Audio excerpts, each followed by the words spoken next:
कृष्णा, राधे राधे। आज हम सुनते हैं 18वें अध्याय से आगे की कथा। निर्जला एकादशी व्रत का वर्णन। 19वें अध्याय में व्यास जी बोले कि हे भीमसेन, उन पूर्ववासियों को ऐसे वचन सुनकर राजा पुलिंद क्रोध के वशीभूत होकर बड़े गर्व के साथ ऐसे वचन बोला, हे ग्रामवासी, यह एकादशी कौन है? इस दिन किसका व्रत किया जाता है? अरे मूर्ख, निष्फल बातें क्यों का बनाता है? तू अपने घर कुशलता से चला जा, नहीं तो मेरे यह परम दारुण दूत तुमको मारेंगे। तत्पश्चात वे सब सैनिक नगर में घुस गए और बड़े बड़े महात्मा और साहूकारों के घर के दरवाजे तोड़कर घरों का अन्न और धन को कोष धीरे धीरे ले जाने लगे। बड़े बड़े धन वालों के घरों के फाटक तोड़कर अच्छे अच्छे धन ले गए और समस्त नगर के घर भयानक सैनिकों से भर गए। उस दिन पूर्ववासियों को कंद मूल और फलादि कुछ भी नहीं मिल सका और समस्त पूर्ववासियों का निर्जला एकादशी व्रत हो गया। सूर्य नारायण अस्त हो गए और नगर के बालकों तक को जल भी नहीं मिला और नगर में बड़ा हाहाकार होने लगा। और उधर स्वर्ग में भगवान विष्णु सहसा उठकर खड़े हो गए और गरुड़ जी को बुलाकर उनके कान में बहुत सी बातें समझा दी तथा गरुड़ जी की सवारी कर शीघ्र ही उसी नगर को गए। वहां जाकर विविध प्रकार की सेना की रचना की। उस सेना के सैनिक, जिसमें किसी के 3 मुख 3 नेत्र 7 जीवा 4 पैर, महान अद्भुत बड़े बड़े दांत तथा 3 सिर 2 मुख तथा 10 मुख 6 मुख तथा 5 मुख, हाथी के समान मुख, हाथी के समान स्वरूप, सिंह जैसी आकृति वाले महान भयानक नरसिंह के समान तेजस्वी, सुंदर से पूजित मुख, महासुर के समान प्रभा युक्त, दिव्य केश, दिगंबर नर मुंडधारी, आंतों की माला से युक्त, व्याघ्र चरमधारी। इससे पहले ऐसी सेना कभी नहीं देखी गई।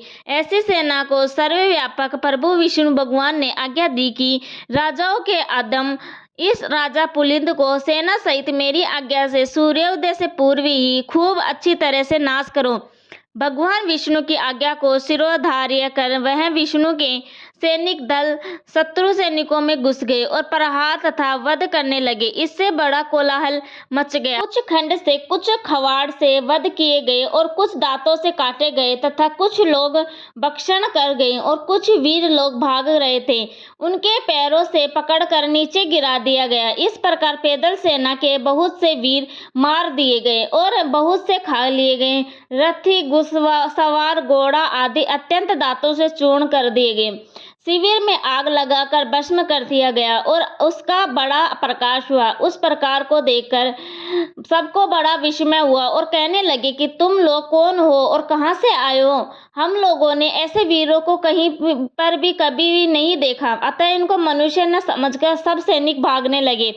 सैनिकों को भागता देखकर विष्णु सैनिकों ने उसका पीछा कर मार डाला। इस प्रकार पुलिंद के सब सैनिकों को मार डाला गया। इसके पश्चात विष्णु गणों के साथ युद्ध करने के लिए स्वयं राजा पुलिंद गया और शस्त्र अस्त्र के दारुण प्रहार से आधा प्रहर युद्ध किया। जब उनके साथ युद्ध करने में किसी प्रकार से भी समर्थ न हुआ, तब मन में विचार करने लगा कि अब हम भी यहाँ से भाग जाएं, अन्यथा यहाँ पर सब नष्ट हो जाएंगे।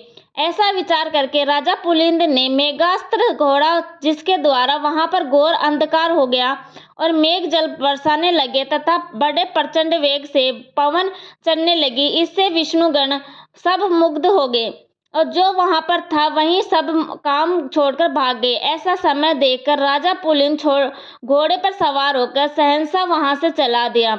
जो शेष सैनिक बच रहे थे वह भी राजा के चले जाने पर वहां से चल दिए। और इधर भक्त वत्सल्य विष्णु भगवान अपने भक्त का कार्य करके अपने लोक में चले गए। प्रातःकाल होने पर नगरवासी अत्यंत आश्चर्य करने लगे और वहां पर शत्रु की सेना न देखकर अंत में पारण के समय उन्होंने निश्चय किया कि अब यह सब कुछ संपन्न मात्र था तथा भगवान प्रिय स्नान आदि कर्म किया। इति श्री ज्येष्ठ मातम में निर्जला एकादशी मातम 19वां अध्याय समाप्त। जय श्री कृष्ण, राधे राधे।